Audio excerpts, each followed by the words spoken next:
Wrestling with the Past, hosted by Jason Nupp. Join Jason as he reviews classic wrestling footage from the golden era of the WWF, when our biggest childhood fear was anyone from the dreaded Heenan family capturing the precious World Wrestling Federation gold from our red and yellow savior, Hulk Hogan. There were Roddy Pipers, Snookas who superflied, animals with green tongues, Russian Volkovs, Sheiks of Iron, a demolition that could axe and smash things to bits. It was a glorious time to be alive. It was a time to rock and wrestle, when a video coliseum fulfilled our childhood world with excitement and wonder. And now, the host of Wrestling with the Past, give it up, give it up, give it up for Mr. Jason Nupp. What's up, guys? Jason Nupp, New Age Revolution, down here in the cave for the much-anticipated return of Wrestling with the Past.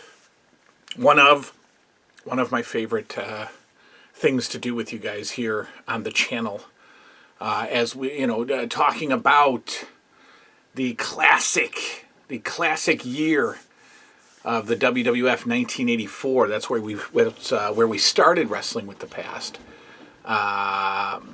My footage is spread out all through, the late 70s, early 80s, but the repetitious, episodic stuff starts in 1984, and we began the series months ago, the Wrestling with the Past series, and went on hiatus, and I kept watching, and so when we came back to the channel, I updated you on the happenings of the World Wrestling Federation from early 1984 to October 1984. And that is where we begin again. I, right now, will be reviewing, this shirt is low, this shirt's about to get tossed out. You know when you get those neckline shirts that are just like, it's over, shirt's dead. Got to toss that one out. Today, we're going to talk about 10/27/84 all the way to, what are we going to talk about? We're going to talk about 10/22/84 to 11/4/84. So, no house shows in this span of time. No house shows. We've got 2 championship wrestling episodes and a Maple Leaf Wrestling show to talk about. But there are things that are happening. There are things that are happening on these shows. So we're getting ready. We're setting up.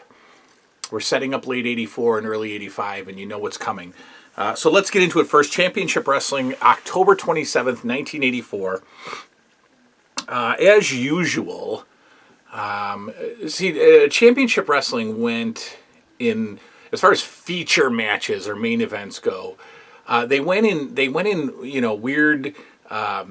weird blocks where, for a good year or whatever, Championship Wrestling, the syndicated, Saturday morning show, was all squash matches, right? And then they would go a period of time where they would have a feature match.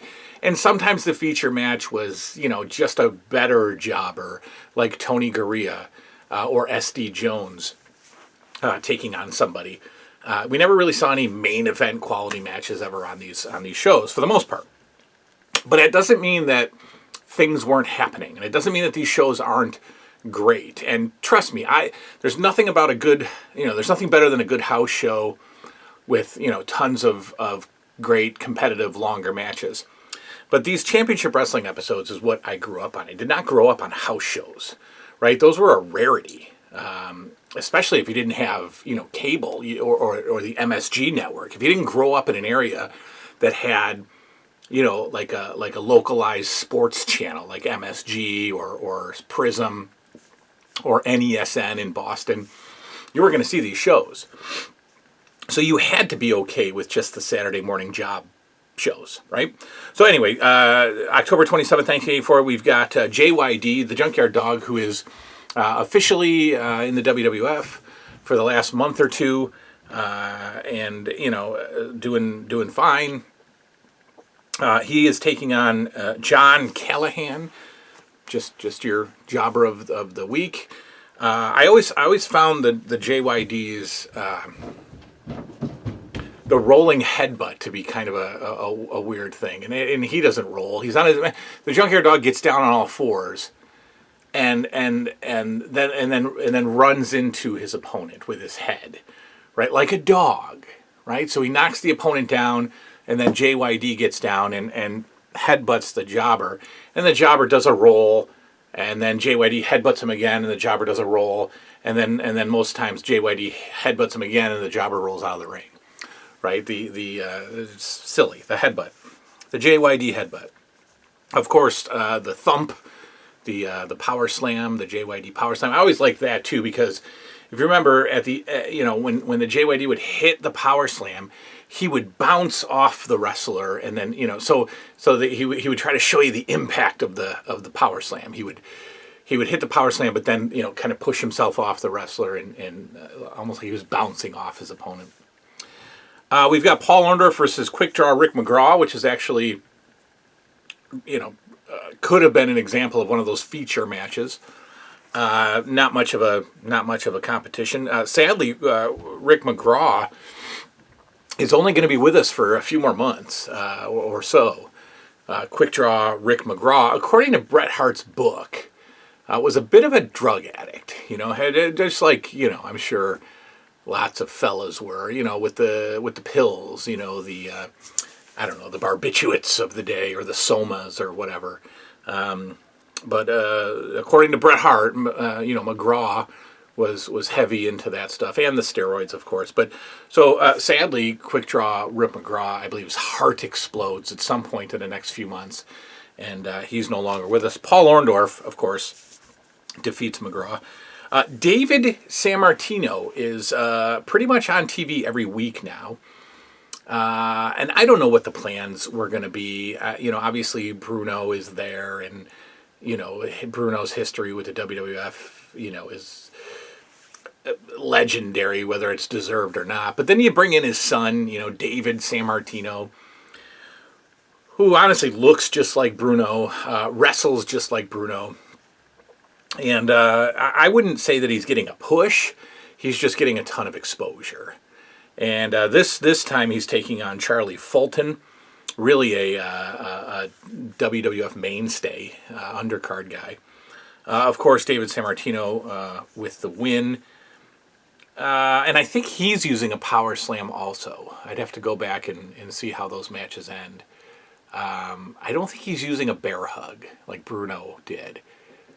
I forget. He's doing something. We've got a tag team title match: Adrian Adonis and Dick Murdoch. Your standard, job match. We've got Brutus Beefcake against Salvatore Bolomo. Another one of those potential feature matches of the week. And Brutus Beefcake is managed by Johnny V, and Johnny V's awful manager. His when he speaks, if you don't remember, go back and watch some Johnny V promos. They're awful. They're just rambling nonsense, almost Roddy Piper-esque, just garbage that. And there's some good Roddy Piper garbage coming up in a little bit here on the show. So Beefcake over Bolomo. Now we've got something that's been brewing for a few months.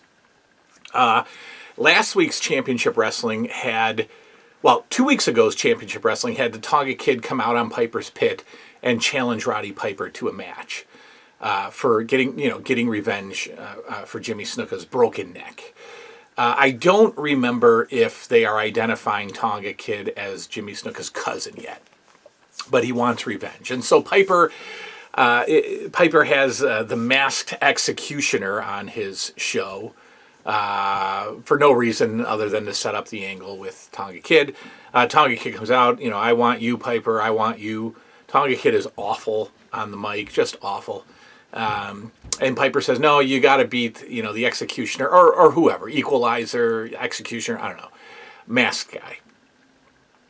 Tonga Kid obviously beats him and sets up this match on this card, on this Championship Wrestling episode, which is really probably one of the bigger matches that the Saturday Morning Championship Wrestling has ever seen.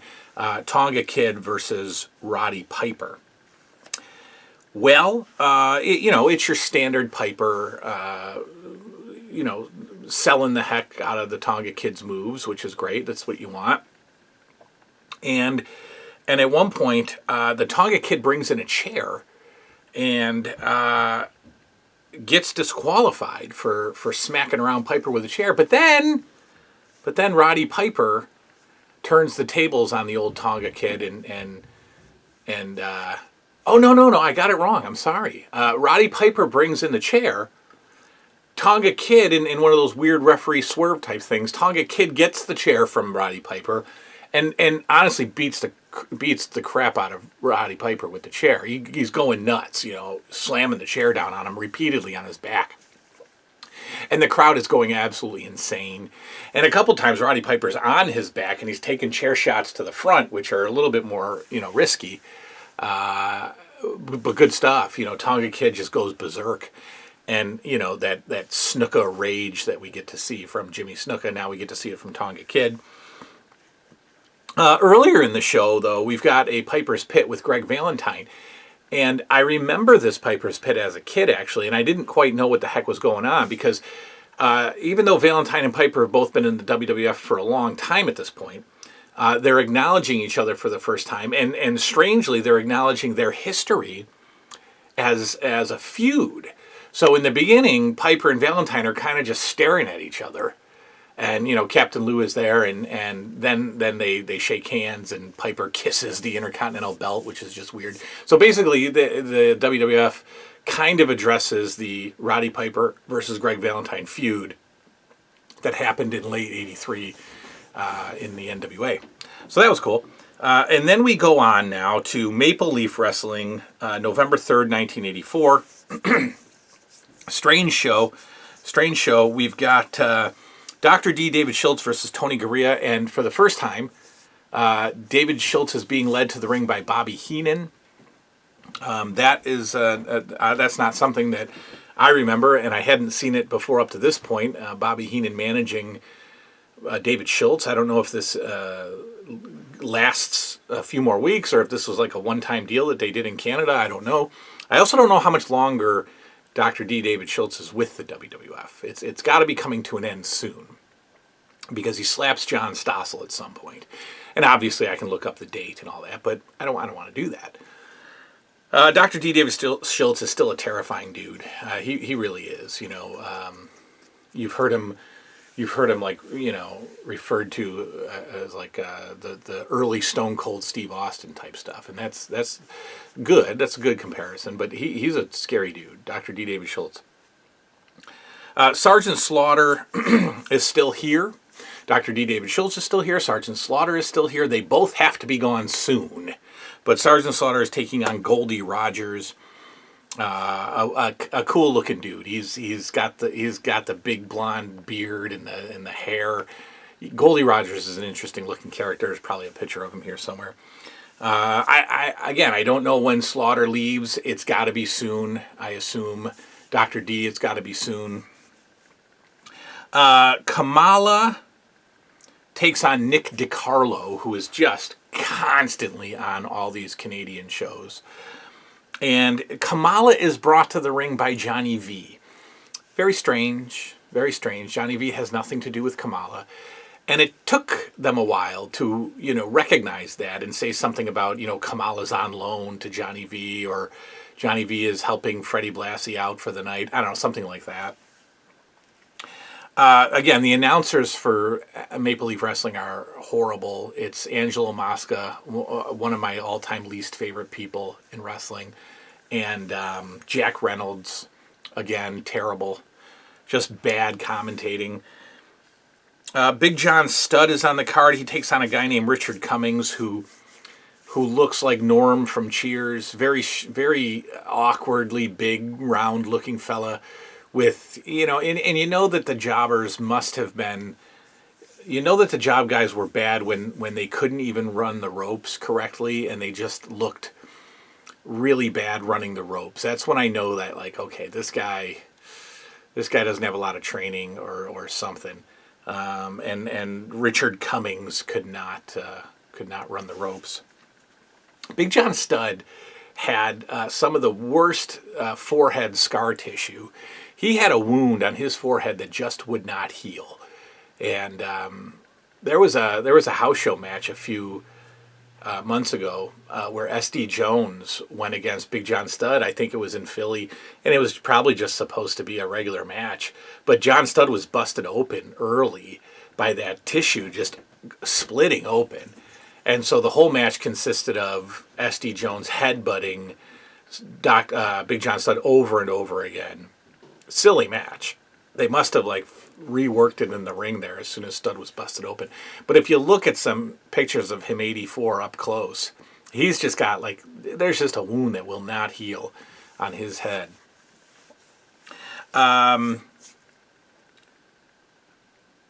We've got a Piper's Pit with Tito Santana.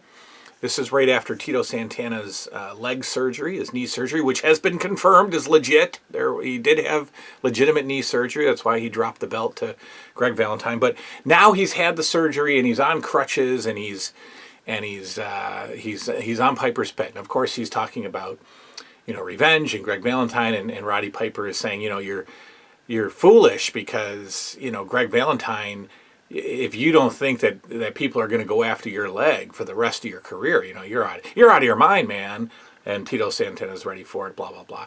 This is the first of a stupid Piper line. You remember how Piper would have these mic drop moments, right? Before mic drops were a thing.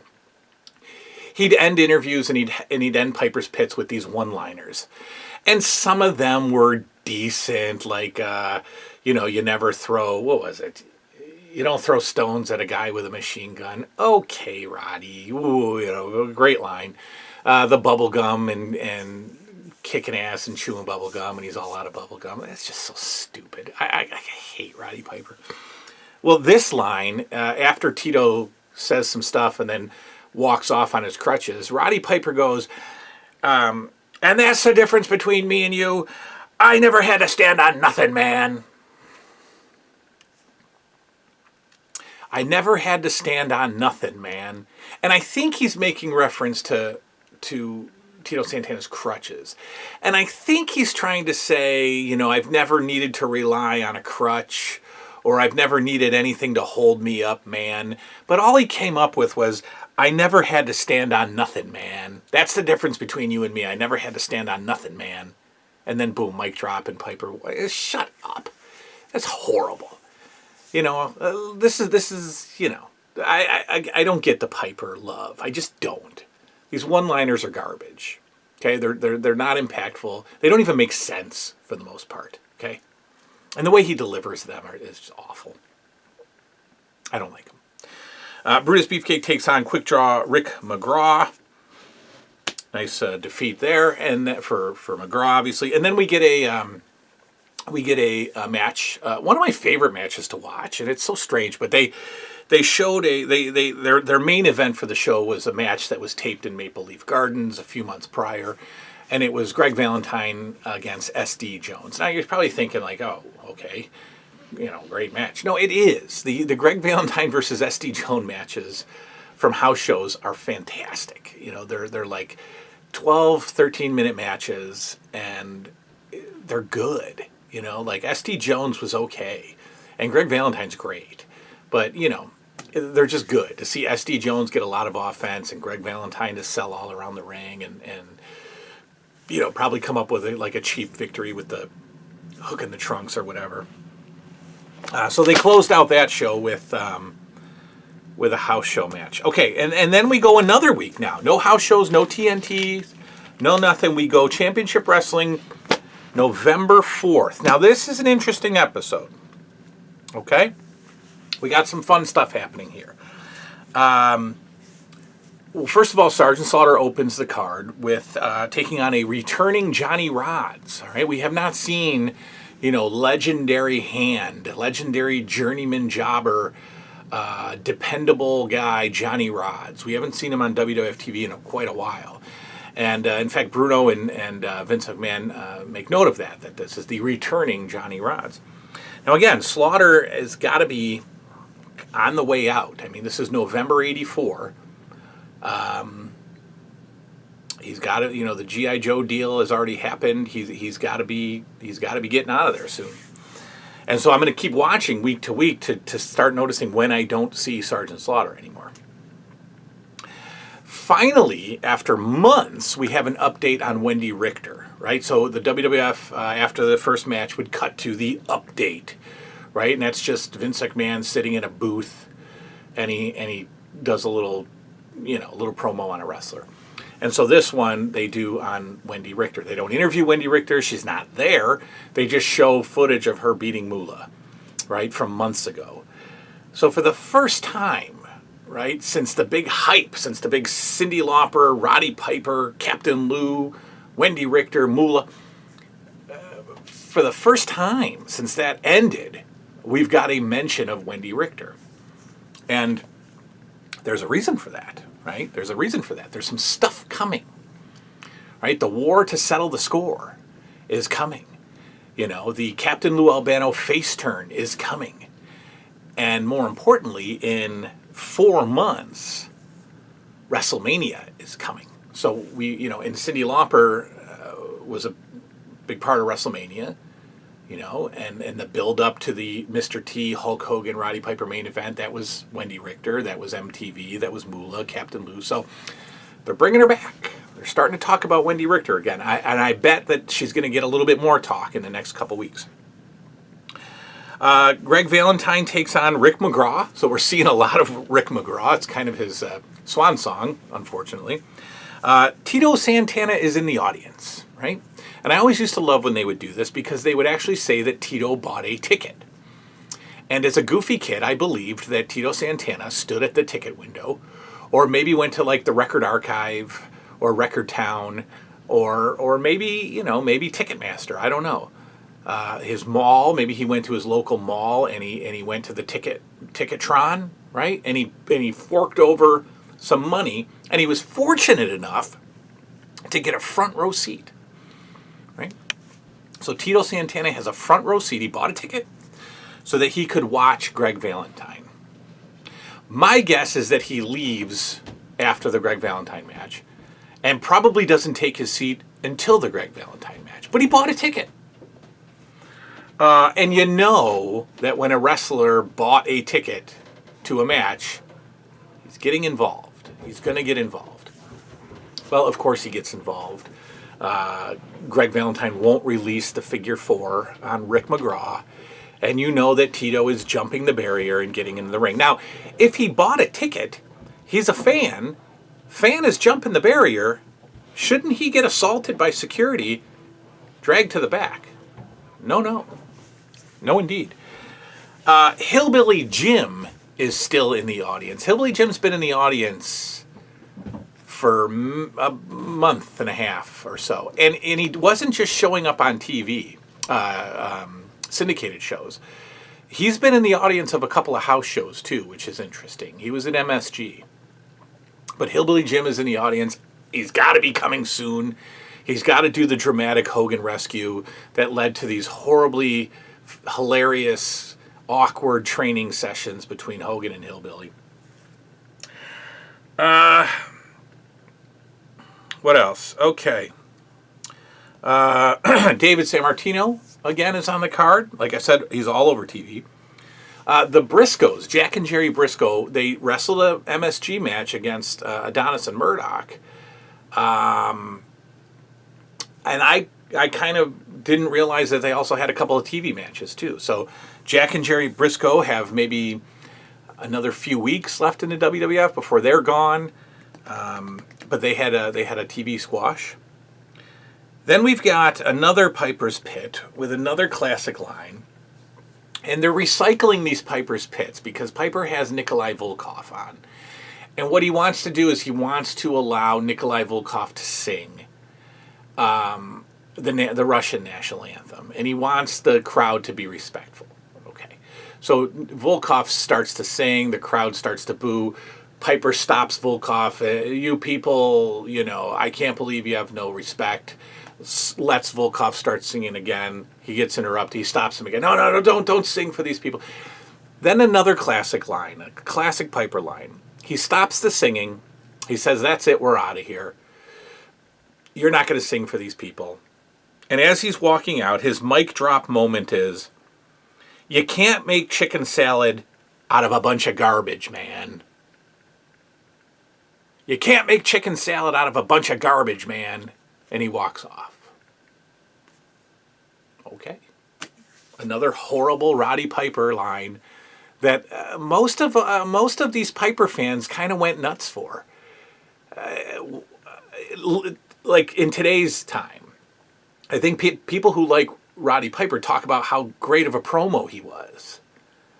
I'm here to single-handedly prove that his promos were awful. And these one-liners are even worse. Okay. Well, guess what? Guess who shows up right now? After the chicken salad out of a bunch of garbage comment, we get some chicken salad out of my main man, Barry Windham. Barry Windham is in the WWF. My favorite tag team is coming. Windham and Rotundo, my favorite era. When I started to really watch, it's coming. It's coming. Barry Windham is here. They don't make a big deal about the fact that he's here. He's just here. And he wins. He beats somebody, Jobber X, and he beats him with the Bulldog, the classic Barry Windham Bulldog. And looking back at how young and baby-faced he was, just take a look at him today. And, people get old, but Barry Windham has absolutely morphed into Blackjack Mulligan today. He has become his father. Barry Windham is probably up over 300 plus pounds. And he's got the big bushy mustache. It just looks like Blackjack Mulligan. And so does Kendall Windham. Kendall Windham they've all morphed into Blackjack Mulligan. But he's here. And Mike Rotundo's coming soon too. Then we get a strange little thing. So basically what happened was in end of 84 here, Billy Jack Haynes was supposed to come to the WWF. So much so that they started filming vignettes. And they aired them like 2 or 3 weeks in a row. And then guess what? Billy Jack Haynes was never heard of again until he came in like 86.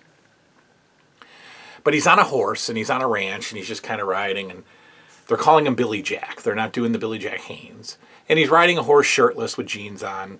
And he's doing the Billy Jack. I'm Billy Jack and blah, blah, blah. I'm coming to World Wrestling Federation, blah, blah, blah. Okay. And then we get like maybe 2 more of these. And then the deal falls through. They pull the plug, and he never shows up. There's no Billy Jack debut. Finally on the card, we've got Mil Mascaras, who was, I don't know what the deal is with him, his contract, his deal with the WWF, because he's in and out so sporadically, and obviously he was probably he probably had one of those just spot show, not even spot shows, but just real spotty dates, like no commitment, no contract, just come in whenever you can and, go wrestle in Mexico primarily probably, and then maybe some NWA, and then back to WWF, and then back to Puerto Rico, WWC, whatever. But Mil Mascaras, like, I don't get it. I don't get the thrill. I don't get the draw. I don't like him. I never liked Mil Mascaras. He's got a horrible finishing move where it's almost like a flying hand chop, but it's way off to the side, and he kind of almost dives around the guy and just hits him in the chest with his hands. It looks harmless. It is harmless, but that's his big move. That's his big finisher. It's actually on the Pro Wrestling NES game. It's Starman's move. The flying chop. But anyway, Mil Mascaras closes out the show, and I was, again, wondering what his deal is, but I'm most excited that Barry Windham is here. I think for the next review we'll have some more of these TV shows, but I think we got a house show coming up. We don't have a TNT until mid-November. So we'll just keep doing these. We'll review the TV shows. We'll do the house shows. And the build to WrestleMania is here, ladies and gentlemen. The build is here. We are getting ready for WrestleMania. It is coming. It's around the corner. The worldwide expansion is upon us. The LJNs are coming soon. November 1984. We're closing out the year. That is all. Hope you enjoyed. Good night now.